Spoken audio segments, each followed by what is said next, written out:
And yeah, welcome back again.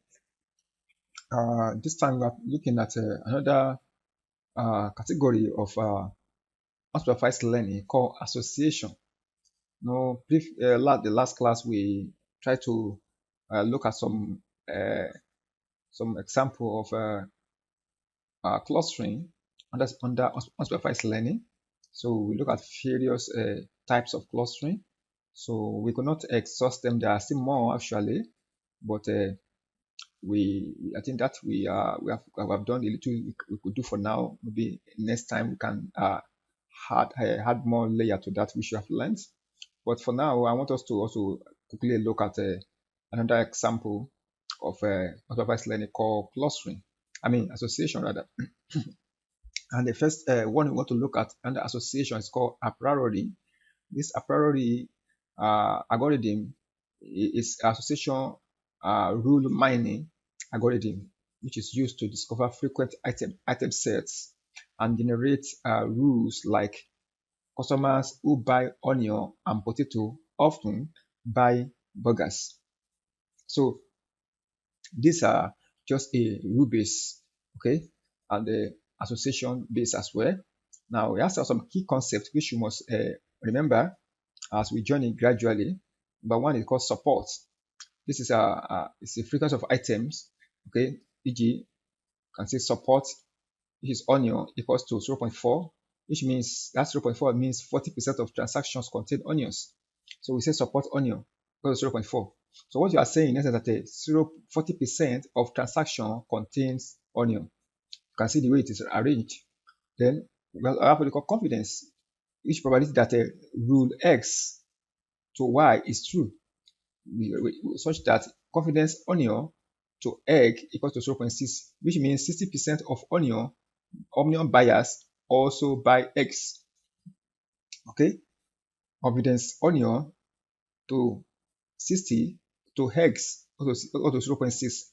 It means 60% of onion buyers also buy eggs. So that is how you arrange it. 60% of onion buyers also buy eggs. So then we have lift measures how much more likely Y is bought when X is bought. So lift is greater than 1 indicates meaningful rules. Okay, so keep that in mind. They are very important because I'm going to be seeing how they are applied. So as we journey gradually in this class. Okay, so let's see how do we implement this algorithm. We will use a grocery data set. So it's transactional based and data from grocery store. So let us import and load libraries. So we run this one to load libraries. Here we have our ML imported transactional encoder. So Apriori import Apriori association rules. So here we are just trying to encode our data set here of transactions. So this is sample data list of transactions. We have milk, bread, eggs, and so on. So we convert to one auth encoder data frame. Right? Don't forget we did like that before in our previous class. So can get back to that. So that's what we just did here. So we print out the first 5 rows. So that's what we have here. All right, so we want to find the frequent items. Okay, we get the items within the 40% minimum support now. So frequent items equals to Apriori. We call our data frame here. We pass our parameters minimum support equal to 40%. Use column names true. Okay, so we print our frequent item set. So by supplying the value here, so we have here support. This course support is 80%. Is 60%. And then bread has highest support here, which is 80%. Don't forget that for support 80% of bread and 60% of egg and so on. Okay, so when there's combination of butter and bread, there is only 40% and so on. So this is frequent, right? So you can also generate association rules here. We filter rules with confidence greater than 60%. So rule equals to association rule. So we call this function. I pass our parameters in. One of them is metrics. Metric is assigned confidence value. That minimum threshold assigned 60% value. All right, so we print our association rules and we get this. So association rules give us this antecedents consequence, support, confidence, and lift. So you can see lift here, which we explained previously, that it's giving us a 1.250004 butter and bread. So when butter is combined with bread, it means it shows 1.25, which means it's very the highest lift so far, right? So lift must be higher than 1 to be considered meaningful. Must be higher than 1. So this one that are lesser than 1, they are not considered really meaningful. They are not well associated.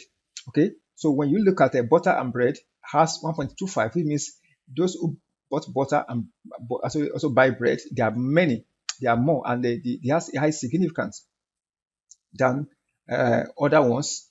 Likewise, those who bought onions also buy onion or eggs. Those who bought onions buy eggs. There are many who buy eggs buy onions. Those who buy eggs buy milk. Those who buy milk buy eggs. Those who buy who bought onions also bought bread. Okay, but milk and bread not really much. Eggs and bread not really much. Okay, so you can see that. So that is a how. So in the concept here, we can see that milk and bread means 66% of milk buyers also buy bread, but the lift is less than 1, means no strong association. Okay, you can see this is what we have here, 66% for the milk. You can see here, 60% of those who buy milk also buy bread. Just use that one as a sample for the rest. Okay, and 60%, let's say 67% are approximately. Okay, now you only have 0.3, not up to 1, which means association is very strong because the lift is less than 1. So take note of that. So the parameter we have here, you can change this like minimum support. Lower values return more items at the item set, but lower, but slower. The value we recommend is 0.01 to 0.1. Okay, that's it for minimum support. For minimum confidence, rules with lower confidence are filtered out. Recommended value is 0.5 to 0.7, and the metric can be used use lift, confidence, or support. For filtering, recommended value is equals to lift greater than 1, which is stronger. So you can see here our lift is greater. So this is how we arrange everything here. So if you come to visualize the plot here, you can look at the graph or the network, how it look like a generative plot here. You can see we pass our lift and our antecedent and consequence here to see our plot. Look at how we look like. Association rules, edge thickness equal to lift. So you can see here. So there's more association between the bread, okay, and other components. Okay, so you can see here this milk. This is a frozen set milk, onion, egg, butter. So you can see all of them have connection with bread. All of them one by one. You can see connection with bread. But those who have milk have connection with egg. Those who have egg have connection with onions also. But there is no connection between onions and butter. Here, you see, no connection between them. There's no association rather between them. So you can see what I'm talking about. That's an example of what I'm saying. But there's association between egg and onion, between milk and egg, between bread and egg. Okay. So meanwhile, all of them have association with what? With bread. Okay. So that's exactly what I'm saying. So thicker edges indicate higher lift values. Okay. So you can visualize without using network also by looking at the bar chart now of this particular. So you can see here. Look at the bar chart how it looks like the frozen butter here, frozen bread. Those who bought butter also buy bread. That's what it means, and they have higher value, which is 1.25.